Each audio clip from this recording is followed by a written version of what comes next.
So how do you put in the RAM?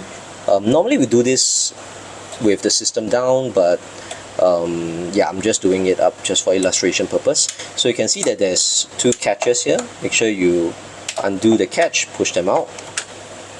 And the RAM can only go in one way, don't force it. If you match up here, you will see that this notch will match up with the notch here. If I flip this around, you will see that this notch doesn't match up with the notch on the motherboard here.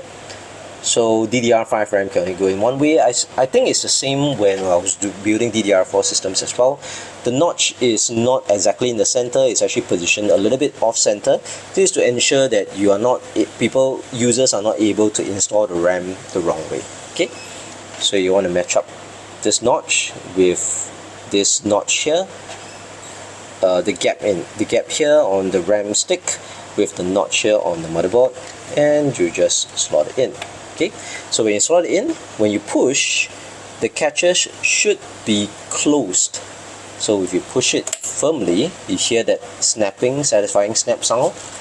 You push it to the top, you notice the catches will close by themselves. So you don't have to push these two plastic catches to close. The catch will close by themselves as long as you have sufficient pressure to insert the RAM. So in the same, I'm gonna open up these two plastic catches here and slot it in.